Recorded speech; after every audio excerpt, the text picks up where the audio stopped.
Salut tout le monde, j'espère que vous allez bien. Aujourd'hui on va parler d'un sujet qui revient très souvent sur cette chaîne et sur le blog, le budget, les courses, comment arriver à tenir un budget. On est au début de l'été, on va arriver dans la période où les fruits et les légumes sont le plus chers de l'année et j'avais envie d'échanger un petit peu là-dessus avec vous puisque récemment dans une FAQ, donc pour ceux qui ne suivent pas sur Instagram, je fais une FAQ presque toutes les semaines et voilà, je vous ai communiqué le budget mensuel qu'on a nous cette année, qui est à peu près de 700 € par mois en tout bio pour 5. Et j'ai eu beaucoup de retours suite à ça en disant mais comment tu fais, c'est pas beaucoup, nous on n'y arrive pas, on a ça pour 3, pour 2 ou on double pour 5 Et donc j'avais envie de faire quelques petites mises au point. Premièrement, il n'existe pas de budget type, c'est impossible. On ne mange pas, vous et moi, la même chose à la même régularité, on ne cuisine pas les mêmes produits, on n'habite pas aux mêmes endroits, on ne fait pas nos courses dans les mêmes lieux, donc se référencer à un budget d'une personne, ça ne signifie pas grand chose. Un budget correct, c'est le budget qui va tout simplement pas vous mettre en difficulté et vous permettre de bien manger. Là encore, bien manger pour les uns, c'est pas bien manger pour les autres. Pour moi, bien manger, c'est avoir une alimentation qui soit variée en termes de plats, c'est-à-dire ne pas manger tout le temps la même chose, avoir des produits bruts, et au maximum, je dirais à 90% issus de l'agriculture biologique en local, ce qui est le cas pour tous nos légumes en fait. Pour d'autres, bien manger, ça va être peut-être des plats traiteurs de qualité ou peut-être de très grosses portions, enfin voilà, après chacun sa définition. Nous, ce budget-là, on l'a établi au fil des années ensemble. Par exemple, j'ai dû faire une vidéo comme ça sur manger tout bio il y a quelques années. Je pense qu'on était à un budget un petit peu en dessous. Après, les enfants grandissent. Mes enfants, ils ont 4, 8 et 10 ans. J'imagine que quand j'aurai 3 ados, ça va pas être le même budget non plus. Ça va être un petit peu aussi augmenté, forcément. Donc, voilà, ne pas se fier à un budget et culpabiliser. Plutôt essayer de réfléchir, est-ce que ce que je dépense, c'est trop, clairement? Est-ce que je pourrais dépenser moins pour pouvoir utiliser cet argent ailleurs? Est-ce que je pourrais changer de magasin? Est-ce que je pourrais avoir une organisation qui me permette d'avoir moins de gaspillage? Parce que ce qui coûte très cher aussi, c'est le gaspillage, tout ce qu'on perd, tout ce qu'on jette, tout ce qu'on oublie au fond du frigo, les légumes qu'on laisse faner dans un coin, c'est de l'argent perdu et gaspillé. Donc il y a tout un tas de possibilités pour gérer un budget alimentaire et pour le diminuer, si on souhaite le diminuer. Moi par exemple, cette année, j'ai fait le choix de faire un petit peu moins de choses maison. J'ai craqué, j'étais fatiguée, j'avais beaucoup de choses à gérer et je faisais énormément de choses moi-même et à un moment donné j'ai dit stop, ma vie c'est pas derrière mon plan de travail, j'ai pas envie de ça. Donc j'ai décidé de faire un peu moins de lait de soja maison, de faire un peu moins de tofu maison, je fais moins de yaourt par exemple. C'est des choses qui coûtent rien à faire, absolument rien, mais j'ai décidé de les faire que quand j'en avais envie, quand ça me faisait plaisir, quand j'avais du temps devant moi, le reste du temps je les achète. Et puis le reste du temps on en mange un peu moins, tout simplement. J'ai décidé aussi par exemple de temps en temps d'acheter, comme je mange sans gluten maintenant depuis quelques mois, d'arrêter de faire des tests, en veux-tu en voilà, de pain sans gluten, de pâte à tarte sans gluten. Ça m'a saoulé de passer autant de temps à faire des essais, donc voilà, je m'autorise maintenant quelques produits transformés et Dieu sait que les produits sans gluten c'est un peu la merde au niveau composition, mais c'est pas grave, ça m'a permis de souffler, de me faire plaisir et de me faire des pâtes feuilletées voilà, de temps en temps sans culpabiliser et sans stresser. Ce budget-là, on l'a découpé, donc c'est-à-dire que chaque fin d'année, on se pose et on fait tout notre budget de l'année. Les assurances, le loyer, l'école, voilà, le dentiste, les mutuelles, etc., etc. et l'alimentaire. On a une application en commun avec Sébastien, mon mari, qui s'appelle Tricount, je vous mettrai en dessous, c'est gratuit, et on a donc des budgets partagés. C'est-à-dire que dès que l'un fait les courses, que ce soit pour les enfants, pour la maison ou pour l'alimentation, on a des catégories et on rentre dedans, ce qu'on fait. Et donc on a pu observer que l'année dernière, on s'était fixé un budget de 600 € qu'on dépassait tout le temps. Et on s'est dit non ça va pas quoi, plutôt que de culpabiliser, finalement la façon dont on mange ça nous convient bien. Donc on a augmenté ce budget à 700 € pour cette année-là 2020. Et donc en fait on suit au fur et à mesure qu'on fait les courses où on en est, et puis à la fin du mois, si on voit qu'on est un peu proche du but ou qu'on a un peu dépassé, on repense complètement les menus de la semaine qui suit en faisant vraiment à l'économe. Et ça fonctionne très bien. Enfin là du coup on a un petit recul puisque ça fait 6 mois qu'on fait comme ça et ça fait 6 mois qu'on arrive à tenir notre budget de 700 € par mois. Évidemment, parfois c'est un peu plus quand il y a du gros vrac à racheter, parfois c'est un peu moins quand on a la super grosse flemme et qu'on va manger 6 fois du riz d'affilée ou des soirées pâtes ou... Voilà, là-dessus ça permet, je trouve, de ne pas culpabiliser, mais de ne pas non plus éclater son budget. Enfin, pour moi c'est très important, même si on n'est pas du tout dans la précarité, on n'a pas du tout des gros salaires tous les deux, donc c'est important aussi de pouvoir continuer de mettre un petit peu de sous de côté, d'épargner et de ne pas être en difficulté.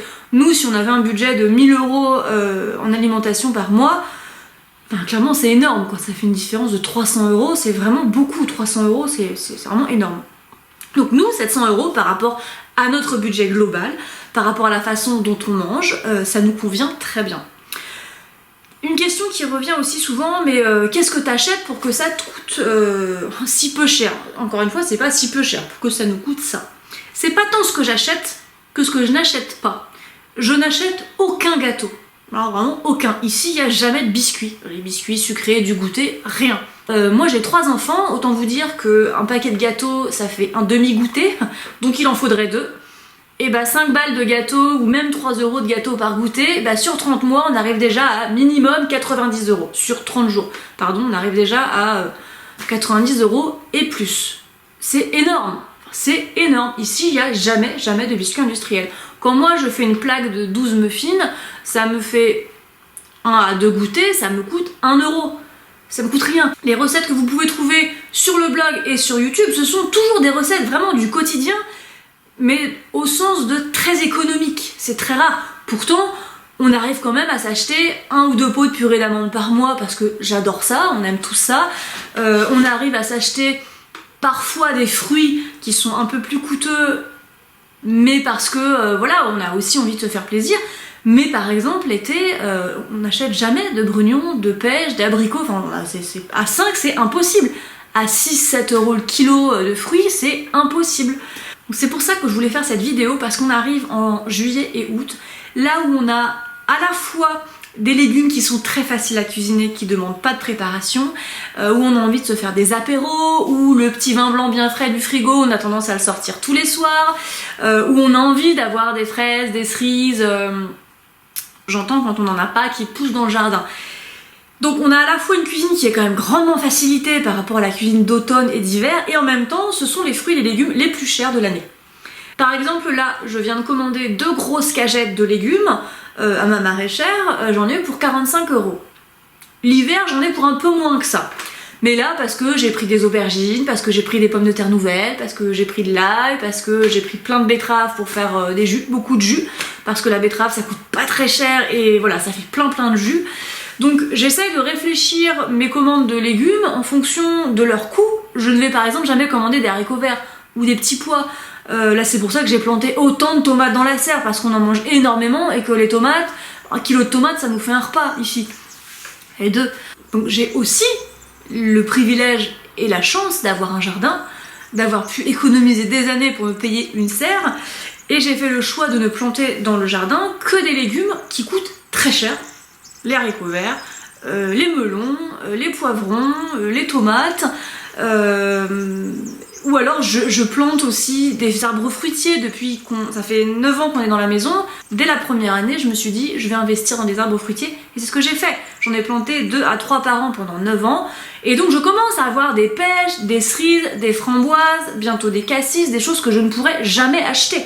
Clairement, je ne pourrais pas les acheter. Donc j'imagine même pas les gens qui sont en situation de précarité. Question fruits, à part des pommes et des bananes toute l'année, et des kiwis de temps en temps, c'est pas la fête, hein. Donc comment moi j'arrive à tenir ce budget à l'année? En fait c'est toujours la même chose, je fais des menus. Oui, je fais tout le temps des menus. Parfois c'est juste 5-6 plats jetés sur le papier pour la semaine. Je fais pas des menus pour 7 jours. Ça ne m'intéresse pas, j'ai pas, des fois j'ai des envies spontanées, des fois je sais pas trop ce que je vais avoir comme légumes, parfois il y a des choses à terminer aussi. Je vous ai expliqué sur un article du blog, moi la dernière semaine du mois, je ne fais quasiment pas de courses, je liste tout ce qu'il y a dans les placards et je complète uniquement. Donc en faisant les menus, je vérifie donc toujours ce qui me reste. En fait ce sont des habitudes que j'ai eues quand j'avais pas beaucoup de ressources quoi.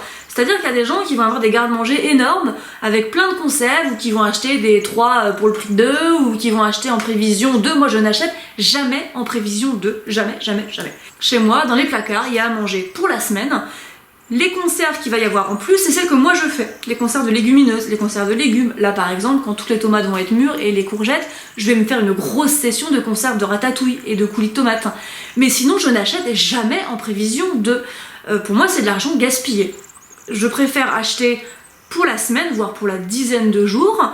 Au moins mon budget il est respecté, il est calibré. J'ai déjà essayé d'acheter pour 15 jours, bon ça ne fonctionne pas parce qu'on a des envies et parfois on a envie de manger des choses qui ne sont pas dans le frigo. Donc voilà, on préfère fonctionner à la semaine. En revanche, un point qui m'aide beaucoup depuis janvier, c'est d'avoir adhéré à La Fourche. Je vous en ai parlé. La Fourche est une épicerie sèche en ligne. Qui propose également du vrac. Moi j'ai adhéré en janvier, j'ai fait quelques commandes, bon j'ai rien commandé pendant le confinement, mais les prix sont de 20 à 50% moins chers sur la plupart des produits. Ça m'a permis de faire des courses sans me péter le dos, puisque je me fais livrer ici tout ce qui va être beaucoup de légumes, beaucoup de compotes, beaucoup de sauces tomates, les purées d'oléagineux sont vachement moins chères. Donc ça aussi, ça me permet de faire une commande pour le mois de choses, je fais pas mes menus pour le mois, mais bon, je sais ce qu'on mange, je sais ce qu'on aime bien, donc il y a des produits qui reviennent tout le temps chez vous aussi, j'imagine, hein. Vous changez pas d'un mois sur l'autre complètement la carte. Donc ça m'a quand même filé un sacré coup de main, et du coup au magasin bio, je vais acheter chaque semaine les tofus, parfois les saucisses de soja, du tartare d'algues, des fromages à fondre quand j'en trouve, je vais acheter des fruits.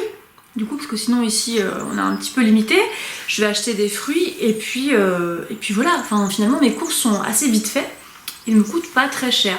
Donc 700 € par mois, ça fait une moyenne d'à peu près 160 €, que je dise pas de bêtises, ouais 170 € par semaine. Parfois on ne les attend pas, parfois on les déplace, parfois on les dépasse.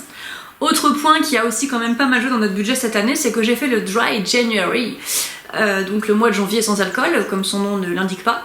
Et depuis, du coup on se prend vachement moins d'apéro, enfin moi je me prends beaucoup moins d'apéro. C'est vrai qu'on avait l'habitude, c'était notre plaisir du soir de se prendre un cocktail, un petit whisky, un verre de vin blanc assez fréquemment le soir, hein. Et depuis que j'ai fait ça, c'est réduit au week-end. Alors déjà la note alcool diminue, surtout l'alcool en bio, pardon mais... a vachement diminué, hein. Donc ça c'est clair. Autre point qu'on n'inclut pas forcément dans le budget alimentation, mais je vais quand même le mettre, nous on ne va jamais au restaurant, jamais. Déjà le choix est limité, mais même en dehors de ça, un restaurant à 5, c'est tout de suite à minima 70 balles. C'est pas possible. Donc, et puis en plus bon, le choix ici c'est pas encore fou, hein, mais on ne va jamais au restaurant, c'est très très rare. Et puis déjà moi je suis déçue 80% du temps quand je vais manger au restaurant. J'en ai ma claque des pizzas aux légumes pas bonnes, des galettes où t'as juste une peau fondue de t'es même pas sûr que ça soit fait à l'huile et pas au beurre. Voilà, non j'en ai marre. Donc nous on ne va pas au restaurant, donc du coup forcément voilà, hein, si vous faites un restaurant par semaine ou deux, tout de suite c'est 50-70 €. Même si vous allez chez McDo, je veux dire, ça coûte quand même de l'argent. Donc ça c'est aussi un choix qu'on a fait. On va quasiment jamais au restaurant, c'est très très rare. Par contre, quand je vais à Paris ou à Rennes ou dans une grande ville, ouais là je me fais plaisir. Je profite vraiment d'aller découvrir plein de restaurants à chaque fois. On va dire que c'est l'argent que je ne dépense pas dans l'année, j'en profite à ce moment-là.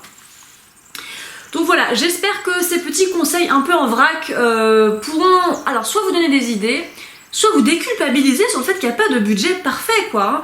Faut arriver à se dire est-ce que je dépense trop? Est-ce que le fait d'avoir trop de budget alimentaire fait que à côté je dois rogner sur la culture, sur les sorties, sur j'en sais rien, la déco, les fringues, des choses où vous aimeriez vous faire un peu plus plaisir et finalement c'est pas possible. De vous dire en ouvrant votre placard tous les produits transformés ou votre congèle, est-ce qu'il y en a que je peux éviter? Est-ce que je peux aussi éviter d'acheter en avance? Ça sert à rien d'avoir 6 kilos de frites, 3 quiches et 12 boîtes de petits fours au cas où il y a des gens. Donc voilà, je trouve que ça permet d'éviter le gaspillage, de réduire ou en tout cas de contrôler la facture chaque semaine, chaque quinzaine, chaque mois, ça dépend comment vous faites vos courses. Et puis voilà, je pense que j'ai à peu près fait le tour de tout. Alors j'ai fait complètement spontané cette vidéo, c'est pas bien, hein, c'est pas bien, il faudrait que je me prépare avant. Mais je crois que c'était les points que je voulais aborder avec vous. Voilà, j'espère que vous allez bien, sinon que l'été s'annonce bien pour vous. Si vous êtes une entreprise, courage, j'espère que vous allez remonter la pente si le confinement a été compliqué pour vous. Et puis je vous dis à très bientôt.